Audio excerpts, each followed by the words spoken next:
Let's start. तो students, आज अपना जो लेक्चर है वो केवल न्यूमेरिकल प्रॉब्लम्स पर ही रहने वाला है। किस टाइप की न्यूमेरिकल प्रॉब्लम्स आज हम डील करेंगे वो पहले आपको मैं बताता हूँ। ठीक है, चलिए। मिक्सिंग प्रॉब्लम हम आज पढ़ेंगे। Mixing problem for calorimetry. ठीक है, बहुत ही आसान है, एक ही कंसेप्ट है, उसी एक कंसेप्ट पर हमने चलना है। कंसेप्ट क्या है? Principal of calorimetry. बताएंगे जो आप पढ़ चुके हैं, यहाँ कैसे डील करना है वो बताएंगे। लेट सपोज कि दो कंटेनर हैं। ओके, तो ये मान लो 50 डिग्री सेल्सियस पर है और ये 25 डिग्री सेल्सियस पर है। ओके, हायर टेम्परेचर और ये लोअर टेम्परेचर TH और ये TL। दोनों में एक लिक्विड A रखा है, एक में लिक्विड B रखा है। Example. Okay, now what we have done, हमने पहले तो इनको अलग अलग रखा था, फिर दोनों को मिक्स कर दिया। ये लोग दोनों को मिक्स कर दिया। ठीक है, तो मिक्स कर दिया तो कुछ ऐसा दिखाई देगा, है ना, कि एक ही कंटेनर में दोनों लिक्विड रहेंगे, है ना, एक ही लिक्विड में दोनों कंटेनर रहेंगे। तो ये A है और ये बच्चों B। ये 50 डिग्री सेल्सियस है और ये 25 डिग्री सेल्सियस। ओके, अब आगे की बात क्या है? आगे की बात, there will be a heat transfer from high temperature to low temperature. Correct, यानी हीट लॉस करेगा कौन? ए। तो हीट लॉस होगा ए से और हीट गेन करेगा कौन? बी से। ठीक, इतनी बात समझ। अब देखो, हीट लॉस जो भी होगा वो टेम्परेचर डिफरेंस के कारण हो रहा है, और टेम्परेचर डिफरेंस के कारण हीट जो होती है उसे हम कहते हैं स्पेसिफिक हीट। उसका फॉर्मूला क्या होता है? MC delta T for A, MC delta T for B। ठीक, स्पेसिफिक हीट जो भी होगा A और B का देखेंगे। मुद्दा है डेल्टा T क्या लिखना है यहाँ पर और यहाँ पर। ओके, तो देखो, मैंने कहा था कि भाई हाई टेम्परेचर से लो टेम्परेचर हीट ट्रांसफर होगा कब तक होगा? जब तक कि दोनों का टेम्परेचर सेम ना हो जाए। सही ना? तो मान लो इसका टेम्परेचर कम हुआ 45, इसका थोड़ा सा बढ़ गया 30। ठीक है, ये और कम हुआ 40 डिग्री सेल्सियस, ये बढ़ गया 35 डिग्री सेल्सियस। ठीक है, चलो अब हमने क्या कर लिया, एक अजम्पशन मान लिया कि ये जब 38 हुआ, ये भी कितना हो गया? 38 हो गया। मान लिया भी कम होता हो तो इसका जब 38 हुआ, इसका भी कितना हो गया? 38 हो गया मान। ओके, दोनों का टेम्परेचर सेम हो गया, यानी कि इक्विलिब्रियम आ गया। उसी को क्या कहते हैं? Thermal equilibrium. यानी कि जिस टेम्परेचर पर हीट फ्लो करना बंद कर दे उसी को हम क्या कहेंगे? थर्मल इक्विलिब्रियम टेम्परेचर, जो कि यहाँ पर कितना है? 38 डिग्री सेल्सियस। समझो इसे कि जब दो लिक्विड को मिक्स करते हैं तो मिक्स करने पर उनके मिक्सचर का टेम्परेचर इक्विलिब्रियम से बढ़ता है, यानी कि एक हीट लॉस करेगा, एक गेन करेगा। लॉस और गेन के चक्कर में एक समय ऐसा आएगा जब दोनों का टेम्परेचर सेम हो जाएगा, उसको कहेंगे टेम्परेचर ऑफ मिक्सचर। ठीक है, अब देखो यहाँ पर डेल्टा T कितना हो जाएगा? डेल्टा T कितना आ जाएगा? 50 माइनस इसके लिए A के लिए यह आ जाएगा 50 माइनस 38। सही है, हायर टेम्परेचर माइनस मिक्सचर का टेम्परेचर, यहाँ कितना आ जाएगा? मिक्सचर माइनस 25, यानी कि डेल्टा T ये कितना जाएगा? 38 minus 25। Higher temperature minus low temperature ही करना है, हायर माइनस लो ही करना है। ठीक है, चलिए ये कहानी थी। अब हम पढ़ते हैं न्यूमेरिकल क्वेश्चन नंबर 1। ठीक है, आप बहुत ही आसान है, तो पॉइंट पता चल गया होगा। These are the mixing problems for calorimetry. ठीक है ना, बहुत अच्छे से सवाल बनते हैं यहाँ इस टॉपिक से, मिक्सिंग प्रॉब्लम में, जो अभी स्टार्टिंग है। अगले लेक्चर में आपको और भी शानदार न्यूमेरिकल मिलेंगे। चलिए, temperature of equal masses of 3 different liquids, 3 different liquids हैं, एक बार पढ़ देते हैं। The temperature of equal masses of 3 different liquids A, B and C, ठीक है, are 12 degree, 19 degree and 28 degree Celsius respectively. The temperature when A and B are mixed is 16, okay, when B and C are mixed 23, okay, when what would be the temperature when A and C are mix. चलिए समझते हैं, बहुत बढ़िया। एक liquid A है, एक B है और एक सी है, ए बी सी। इसका भी मास m है, इसका भी मास m है, इसका भी मास m है। ओके ना, ए का टेम्परेचर 12 डिग्री सेल्सियस है, इसका कितना है 19 डिग्री सेल्सियस, इसका है 28 डिग्री सेल्सियस। ओके, ये पहली बात यहां तक। Now the temperature when A and B are mixed is, जब आप ए और बी को मिक्स करते हैं तो कर दो, ए प्लस बी मिक्स कर दिया, ठीक है, एक ही कंटेनर में मैंने प्लस दिखाया तो आप समझ जाना मिक्सचर है। तो ये कितना बच्चों 12 डिग्री सेल्सियस है और ये कितना है 19 डिग्री सेल्सियस है। तो ए और बी को मिक्स करेंगे तो हायर टेम्परेचर कौन है, यानी कि हीट लॉस ये करेगा और ये हीट गेन करेगा, ठीक है। ये हीट लॉस करता जाएगा, गेन करता जाएगा, एक समय ऐसा आएगा जब मिक्सचर का टेम्परेचर सेम हो जाएगा, एक जैसा हो जाएगा। वो उसने दिया है कितना है 16, ये मिक्सचर का, ठीक है ना।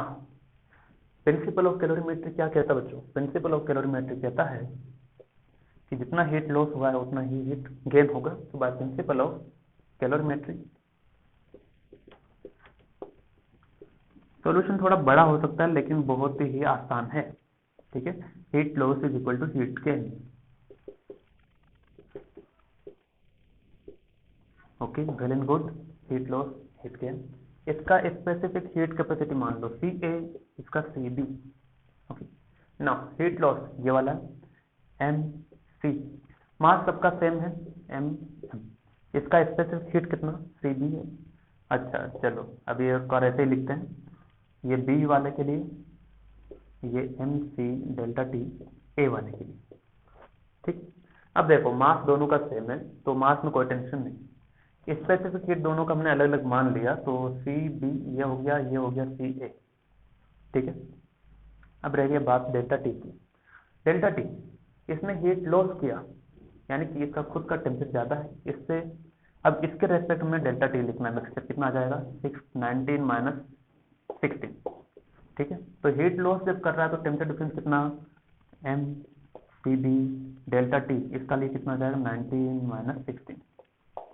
Okay, M C A delta T A के लिए ये हीट गेन कर रहा है तो हायर टेम्परेचर से लो टेम्परेचर, इसके लिए डेल्टा टी कितना आ जाएगा, इसके लिए आ जाएगा 16 माइनस 12, बड़ा वाला टेम्परेचर माइनस लोअर टेम्परेचर, ठीक है। मिक्सचर के रेस्पेक्ट में लिखना है 16 माइनस 12।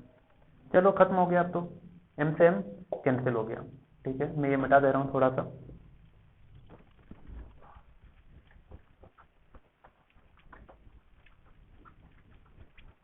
चलिए थोड़ा सा ही मिटाया मैंने। क्या आ जाएगा सी बी 19 में से 16 गए कितने 3 इक्वल टू सी ए 4। तो सी ए यहाँ से कितना आ जाएगा, C A comes out to be 3/4 C B, ठीक है।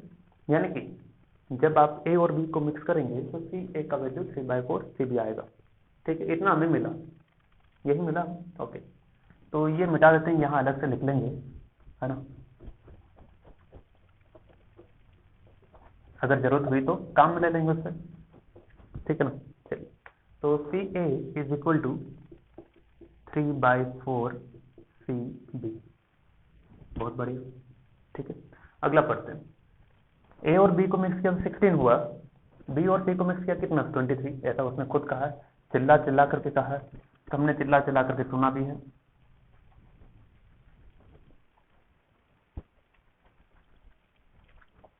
चलिए, तो बी और सी को मिक्स करवा देते हैं, कैसे कराएंगे, वैसे ही by applying principle of calorimetry. चलिए, तो ये बी है और ये सी है, इसका भी मास m है, इसका भी मास m है, इसका टेम्परेचर कितना था 19 डिग्री सेल्सियस, इसका था 28 डिग्री सेल्सियस। मिक्स कर दिया, मिक्सअप होगा तो ये हीट लॉस करेगा, क्या करेगा, क्योंकि इसका टेम्परेचर ज्यादा है इसका कम है, तो heat will be loss from here, ये हीट गेन करेगा। इस हीट लॉस और गेन के चक्कर में एक टेम्परेचर ऐसा आएगा जब दोनों का टेम्परेचर क्या हो जाएगा सेम। वो टेम्परेचर क्या होगा, मिक्सचर का जो गिवन है कितना 23। ओके, ये मिक्सचर का। ओके, अब देखिए, अब क्या करेंगे, इसका स्पेसिफिक हीट सी बी है, इसका स्पेसिफिक हीट सी लिख दिया। ठीक, चलिए अब देखो, हीट लॉस कर रहा है तो by principle of calorimetry it is very simple, heat loss is equal to heat gain. ठीक है, हीट लॉस तो m मास सबका सेम है, इसका स्पेसिफिक हीट उसी का लिखते हैं जो हीट लॉस कर रहा है। हीट लॉस में तो कौन लॉस कर रहा है, सी। गेन कौन कर रहा है, गेन में बी कर रहा है, बी का लिखेंगे, तो इसमें कोई ज्यादा कंफ्यूजन नहीं रखना है। ठीक है, डेल्टा टी कितना बचना है इसका, यहाँ से यहाँ जा रही है 28 माइनस 23, वही फॉर्मूला लगा रहा हूँ ना, एम सी। हीट गेन करने वाले के लिए बताओ स्पेसिफिक हीट कितना, C B. Okay, and now delta T 23 minus 19। Okay, M से एम खत्म हो गया, क्या जाएगा 28, ये 5 आ गया ना, 28 माइनस 23 5। सी बी कितना आ जाएगा, 19 4 23, सही है। So C C is equal to 4/5 C B. तो इन दोनों के मिक्स करके भी एक रिलेशन मिला। Okay, we will use it if we need it.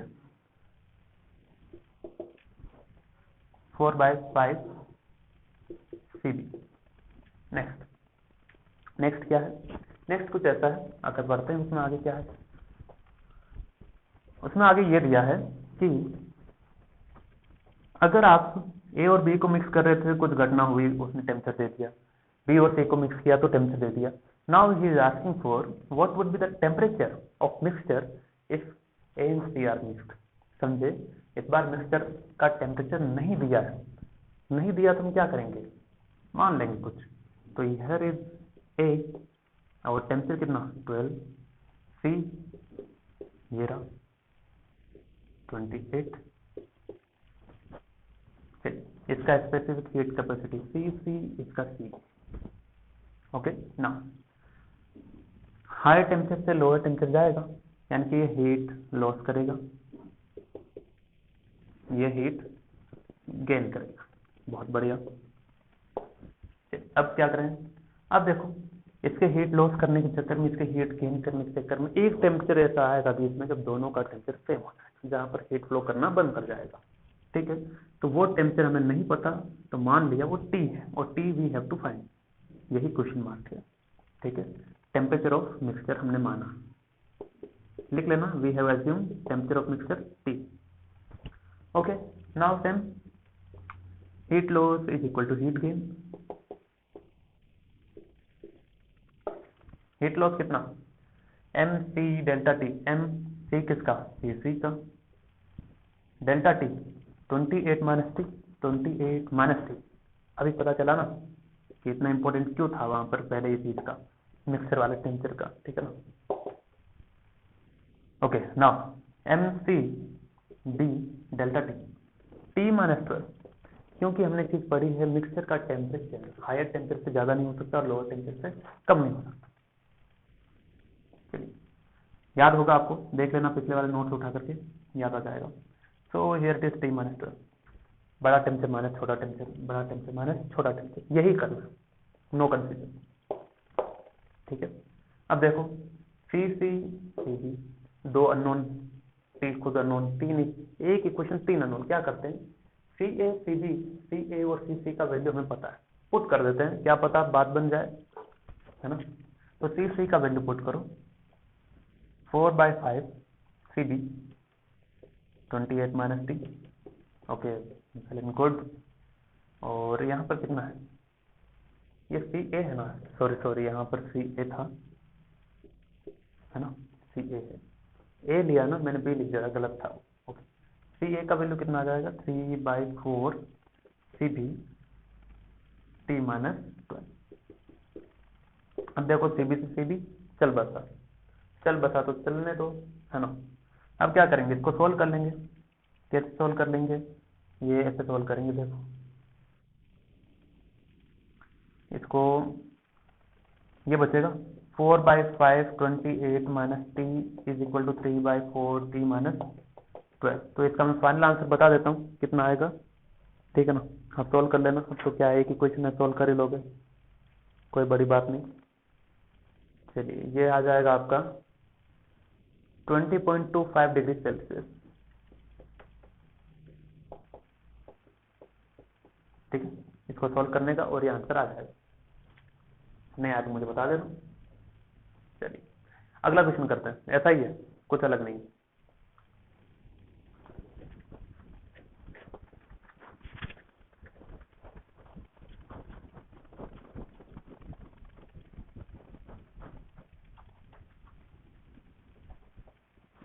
तो अगला सवाल करते हैं, अगला सवाल पढ़िए।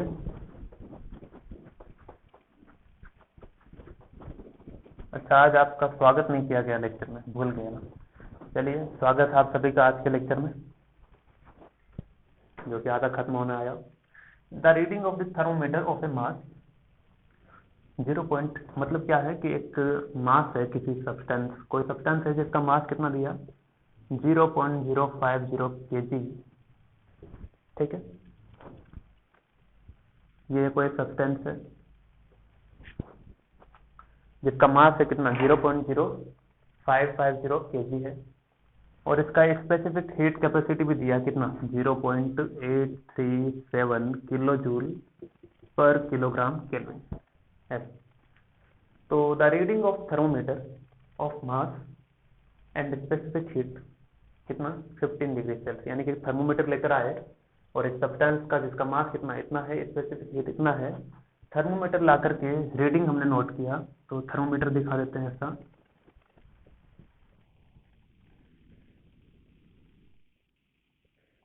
कैसा बन गया है ये,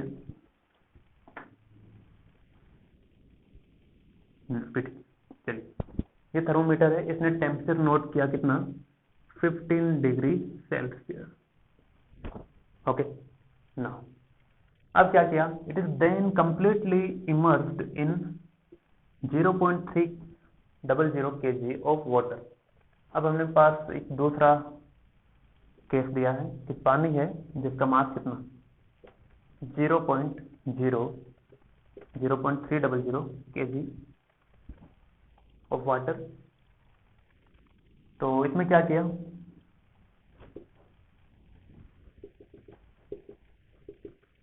तो ये वाटर दिया, इसका टेम्परेचर नहीं पता हमें, पानी का टेम्परेचर नहीं पता। लेकिन उसने क्या कहा कि पहले एक मास था, स्पेसिफिक हीट उतना था इस मास का, थर्मोमीटर लेकर आए और फिर टेम्परेचर रीडिंग को हमने नोट किया, कितना आया 15। उसी टेम्परेचर को हाथों हाथ उठा करके यहाँ लाए, जैसे ये थर्मोमीटर है 15 डिग्री सेल्सियस बताया, उसे उठा करके यहाँ ले आया, इसमें डुबो दिया, कंप्लीटली इमर्ज्ड इन वाटर। तो कंप्लीटली इमर्ज्ड इन वाटर, पूरा डुबो दिया, ठीक है। चलिए तो पूरा डुबो दिया, तो पूरा डुबो देते हैं, मैंने थोड़ा सा बाहर दिखाया ताकि समझने में आसानी, ठीक है। तो ये चलिए ये thermometer completely immersed in water. अगला, इस पानी का मास दिया है लेकिन टेम्परेचर हमें नहीं पता, लेकिन उसने कहा है when it is completely immersed in water it comes to the same final temperature as the water. Example समझते हैं, मान लो स्टार्टिंग में इसका टेम्परेचर 100 डिग्री सेल्सियस है वाटर का, जिसमें हमने इसे डुबोया, और जो थर्मोमीटर लेकर आए उसका टेम्परेचर कितना था 15 था, ठीक।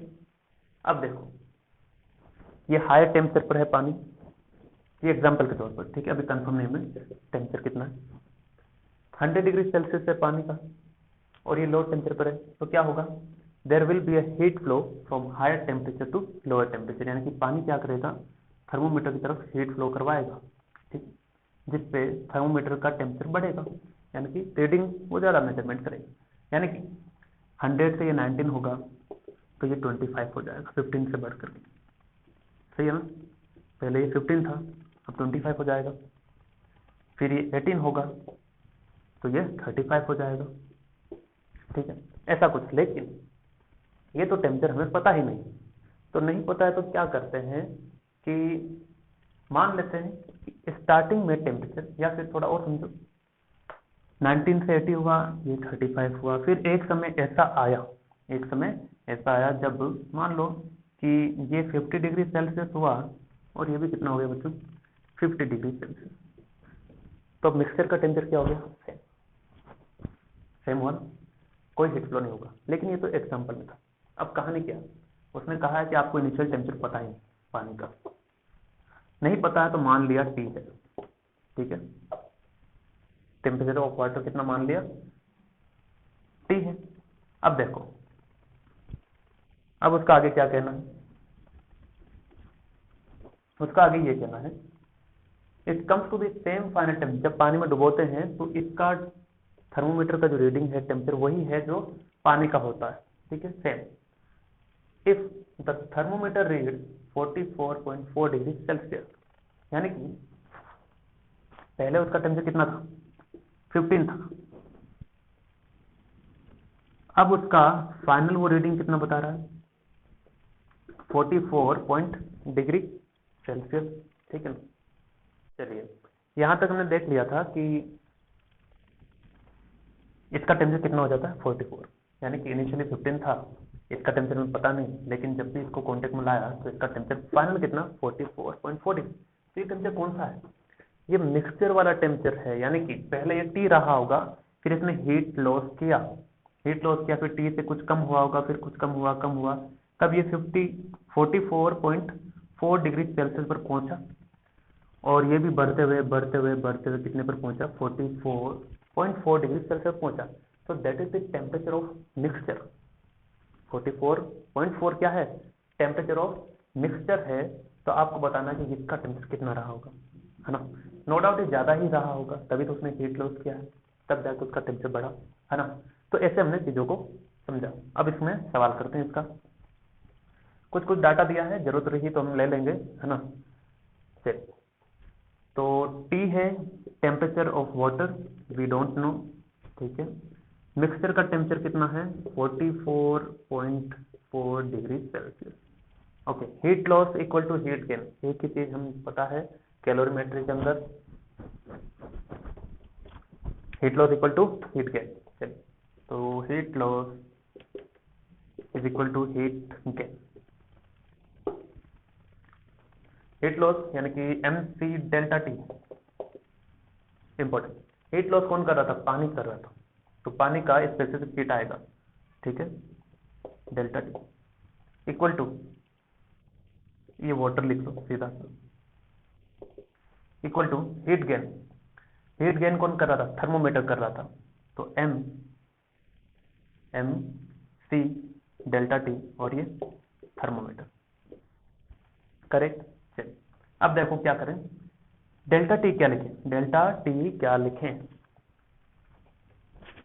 ये तो हो गया मास, ठीक है, वाटर का कितना दिया है, तो मास ऑफ वाटर MW लिख दो इससे, ठीक है। स्पेसिफिक हीट ऑफ वाटर, क्योंकि हीट लॉस कौन कर रहा था, वाटर कर रहा था, तो specific heat of water, C या S जिस पे आप डिनोट करना चाहें स्पेसिफिक हीट को, और डेल्टा T हायर टेम्परेचर से 44 तक पहुंचे,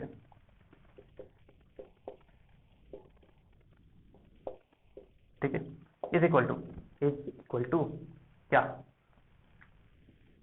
थर्मोमीटर मास कितना था ये, तो MT लिख देते हैं इससे थर्मोमीटर के लिए, स्पेसिफिक हीट ऑफ थर्मोमीटर, है ना, तो MTCT। डेल्टा T कितना है, 44 माइनस 50, है ना, तो 44.4 माइनस 50, इसी को सोल्व कर लेना, बस खत्म हो गया। चलो, तो सोल्व करते हैं इसे,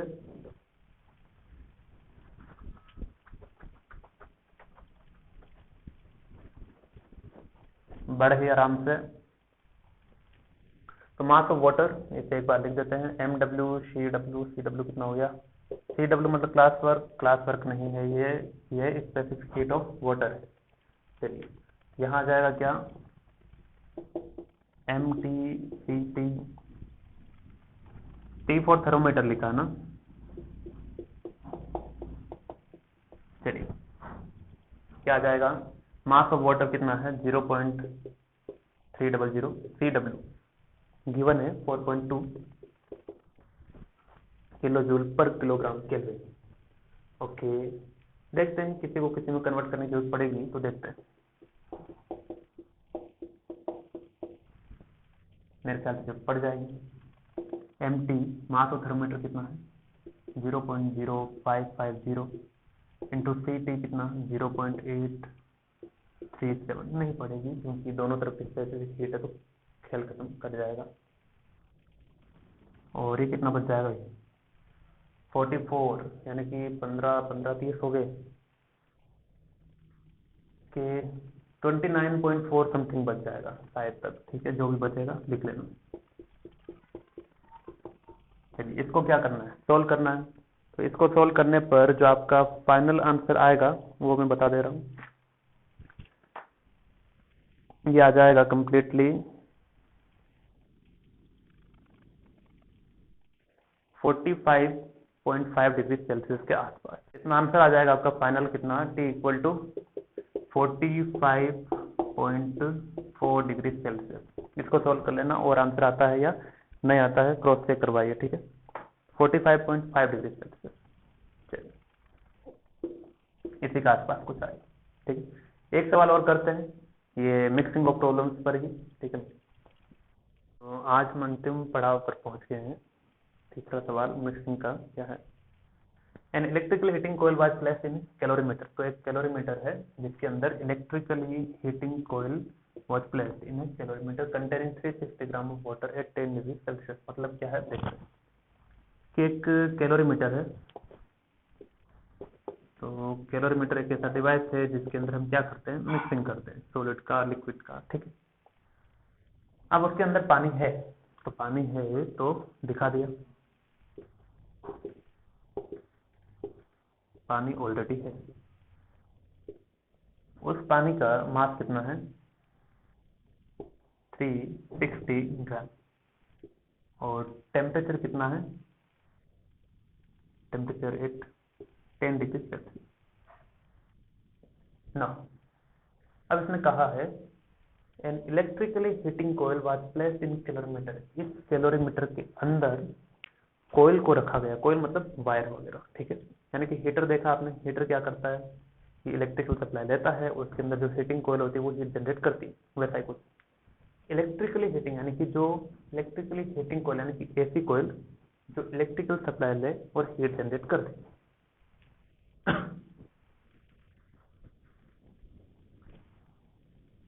डिस्टर्बेंस हो गया बीच में। चलिए क्या है कि एन इलेक्ट्रिकली हीटिंग कोयल है, तो एक कोयल है उसको कहाँ रखा है, एसी के अंदर रखा है तो दिखा देते हैं रखती हुई। ठीक है, तो ऐसी कोई कोयल है तो मैंने रखा हुआ दिखा दिया।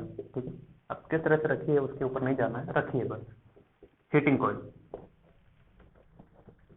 ठीक है, एक इसका मुंह ये रहा, एक इसका मुंह ये रहा। ठीक है, दो टर्मिनल दिखा दिए, बस यूं समझने के साथ। ओके ना, क्या कहा है द कोयल, ये जो कोयल है। ठीक है, ये जो कोयल है it consumes energy at the rate of 90 watt. Okay, तो इसका भी रेट है, ये पावर ले रहा कहाँ से ले रहा है, सप्लाई से लेगा, इलेक्ट्रिकल सप्लाई। तो ये देखो इलेक्ट्रिकल सप्लाई दे देते हैं इससे। ठीक है, ये सप्लाई। ठीक है ना, तो इसको सप्लाई मिल रही है यहाँ से, करंट वोल्टेज दोनों मिल रहे हैं। ठीक है, तो कितना पावर लेता है, पावर लेता है 90 वाट। ठीक है, तो power it consumes 90 watt. Okay, ये सप्लाई दे रहा है कोयल को। ठीक है, कोयल हीट जनरेट कर रहा है। हीट जनरेट करने की वजह से क्या होगा देखते हैं। आगे इसने कहा है the water equivalent of the calorimeter and the coil is 40 gram. क्या है ये चीज समझेंगे अभी। Calculate what will the temperature be, what will the temperature of water after 10 minute. ठीक है, तो इस चीज को सुनते हैं अच्छे से। और ये यहाँ तक। ठीक है, यहाँ तक हम समझ गए कि एक क्या है, कैलोरीमीटर है, कैलोरीमीटर के अंदर पानी था जिसका मास इतना है, टेम्परेचर। इसके अंदर कोयल रखा है, कोयल सप्लाई ले रहा है, कितनी पावर लेता है 90 वाट, किसी ना किसी रेट के हिसाब से ले रहा है। ठीक है, तो उसने कहा कि अगर 10 मिनट तक उसे ये पावर मिलती जाए, 10 मिनट तक उसे ये पावर मिल जाए हीटिंग कोयल को, तो क्या होगा, क्या होगा देखो। अगर 10 मिनट तक इसे पावर मिल रहा है तो ये हीटिंग कोयल है तो ये हीट जनरेट करेगा। हीट जनरेट करेगा यानी कि हीट सप्लाई करेगा। ये हीट किसको मिलेगी? पानी को मिलेगी। पानी को अगर हीट मिलेगी तो पानी का टेम्परेचर बढ़ेगा, ठीक है ना, बढ़ेगा बढ़ेगा बढ़ेगा, तो कितना टेम्परेचर बढ़ेगा, है ना। मतलब केवल बढ़ने वाला नहीं बताना है कि इसने हीट दिया, इसने हीट दिया, किसने?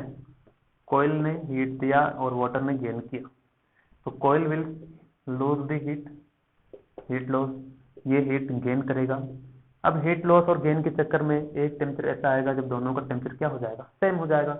वही टेम्परेचर हमें फाइंड करना है, लेकिन आफ्टर 10 मिनट। ओके, चलिए अब साथ ही साथ ये भी एक डाउट है आपको, क्या डाउट क्या है उस पर आएंगे। उससे पहले ये ले लेते हैं कि हीट लॉस कितना है, हीट गेन कितना है।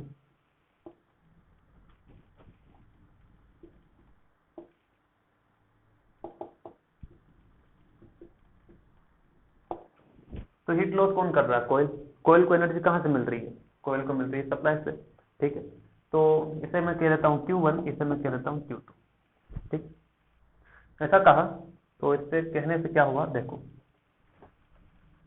अब देखो कोयल का कुछ स्पेसिफिक हीट वगैरह दिया नहीं, पावर दिया है ना, कि पावर लेता कितने मिनट के लिए लेगा? 10 मिनट के लिए। तो क्या मैं एनर्जी बता सकता हूँ? Q1 यानी कि एनर्जी है ये, heat energy, energy equal to power into time, isn't it? Yes it is. Power into time, power कितना 90 है, टाइम कितना 10 मिनट, मिनट को कन्वर्ट कर लेंगे सेकंड में, 90 इंटू 10 इंटू 60। तो ये तो है हीट जो इलेक्ट्रिकल सप्लाई उसे दे रहा है, और वही हीट ये आगे ट्रांसफर कर देगा, provided no other heat loss. Okay, कोई हीट लॉस अदर दूसरा नहीं हो रहा है। तो ये हीट लॉस होगी भाई कितनी? जूल में, जूल में आ गई ना, हाँ जूल में आएगी। चलिए अब क्या करें, देखते हैं। Q1 तो लिख दिया, Q2 का क्या करेंगे? Q2, तो Q2 किसका? हीट गेन है, वाटर का, ठीक है ना। तो Q2 is the heat gain by water, heat gain by water, ठीक है ना। तो Q2 इसे लिखा, Q2 इक्वल टू क्या लिखेंगे? MC delta T, MC delta T। तो देखिए मास ऑफ वाटर लेना चाहिए, है ना, मास ऑफ वाटर लेना चाहिए मुझे, क्योंकि हीट गेन कौन कर रहा है? पानी ही कर रहा है, सही ना। तो यहां होना चाहिए M of water, C of water, delta T, ठीक है। चलिए अब देखिए क्या करना है। अब करना कुछ ये है कि ये कैलोरीमीटर की दीवार है और ये प्लेट है कोई, तो आपको पता है कि इसने इलेक्ट्रिकल सप्लाई ली तो इसके पास हीट जनरेट हुई, वो हीट यहाँ ट्रांसफर हुई, लेकिन वो हीट इन दीवारों को तो मिलेगी, साथ ही खुद भी तो क्या रहेगा? हीटेड होगा, यानी कि इनके पास भी वो हीट है, सही है ना, इनके पास भी वो हीट है। तो हमने क्या किया कि इसकी हीट फाउंड करने के लिए, यानी कि इन दीवारों का और कोयल का हीट फाउंड करने के लिए कोई डाटा नहीं है, उसने दिया है क्या? Water equivalent. वाटर इक्विवेलेंट कितना दिया? 40 ग्राम ऑफ किसका? कोयल प्लस कैलोरीमेट्री का, कोयल प्लस कैलोरीमीटर। मतलब क्या? मतलब ये कि इनको भी हीट मिली है, और हीट मिलने से इनकी भी कुछ ना कुछ हीट एनर्जी होगी, जो आपको यहां पर इंक्लूड करनी होगी, लेकिन हम नहीं कर रहे। क्यों? क्योंकि हमने एक चीज पढ़ी है, वाटर इक्विवेलेंट क्या? If the thermal capacity of a body और a object is written in the term of the mass of water, यानी कि थर्मल कैपेसिटी को अगर मास ऑफ वाटर के टर्म्स में लिखा जाए तो उसे क्या कहते हैं? Water equivalent. उन्होंने कहा कि इनको जो हीट मिली है उसको हम क्या लिख दे रहे हैं? मास ऑफ वाटर के टर्म में लिख दे रहे हैं, सही ना। यानी कि इन शॉर्ट कैलोरीमीटर की प्रॉब्लम के अंदर जहां जहां वाटर इक्विवेलेंट आता है तो आपको समझ लेना है कि वो जो मास है वाटर वाले मास के साथ ऐड करके लिखना है। किसके साथ लिखना है? वाटर के मास के साथ ऐड करके लिखना है। तो यहाँ पर ये जो मास है वाटर का प्लस वाटर इक्विवेलेंट W, तो W कितना है? 40 ग्राम है। W कितना? 40 है, ठीक है ना। CW delta T। अब देखो M कितना? M है आपका 360 ग्राम प्लस W कितना? 40, ये ग्राम में। चलिए CW specific heat of water 10 की पावर 3 होती अगर MKS यानी कि SI में चलते, लेकिन ग्राम में चलना पड़ेगा। क्यों? क्योंकि यहाँ ग्राम है ना, तो CW इक्वल टू यानी कि specific heat of water is equal to 1 calorie per gram degree Celsius. तो ये 1, ठीक है। और डेल्टा टी कितना, डेल्टा टी देखते हैं कितना है। तो देखो ये हीट गेन किया है, ये हीट गेन किया है। तो अगर हीट गेन किया है तो पहले टेम्परेचर कितना था, 10 था। अब टेम्परेचर बढ़ गया ना कुछ, पहले टेम्परेचर 10 ही था, अब टेम्परेचर कुछ बढ़ गया है, कितना बढ़ गया वी डोंट नो, लेकिन बड़ा है तो मान लिया T है, T माइनस T, ठीक है, खत्म हो गया। ये हो गया Q2, ठीक है। अब सबको एक साथ लिख देते हैं और खत्म कर देते हैं। तो देखो ये कैलोरी में था, तो ये भी कैलोरी में रहना चाहिए, इसको भी कन्वर्ट करो, ठीक है।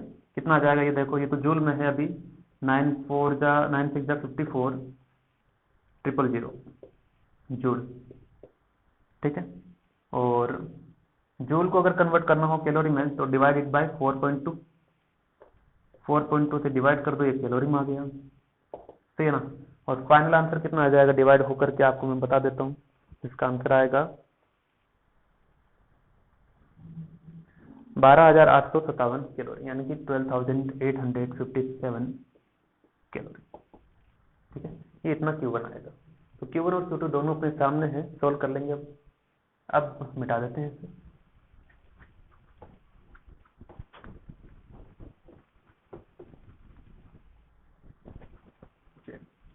उम्मीद है आपको कुछ कुछ समझ में आया होगा, नहीं आया तो हम फिर से लाइव क्लास में लेंगे इसे, नहीं आया होगा तो 12,857 इज इक्वल टू, ये कितना हो गया 400 इंटू 1 इंटू T माइनस 10, ठीक है।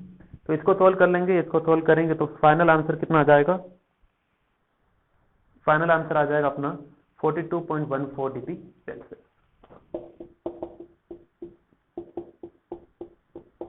कैलकुलेशन आपके जिम्मे, ठीक है। चलिए अब क्या करते हैं कि मिक्सिंग प्रॉब्लम का लेक्चर तो आज इतना ही करेंगे। अगला हम पढ़ेंगे इसमें हीटिंग प्रॉब्लम्स की, यानी कि कैलोरीमीटर के अंदर ही कई बार होगा कि वाटर और आइस एक साथ मिक्स किए, ठीक है, तो कितना आइस पिघलेगा, कितना नहीं पिघलेगा, स्टीम और वाटर को साथ लाएगा, स्टीम कितना कंडेंस होगा कितना नहीं होगा, वो सारी चीजें हम इसमें अगले लेक्चर में पढ़ेंगे, ठीक है। तो उसमें होगी इनसफिशिएंट हीट प्रॉब्लम, ठीक है। तो नेक्स्ट टाइम मिलते हैं, तब तक के लिए पढ़ाई करते रहिए।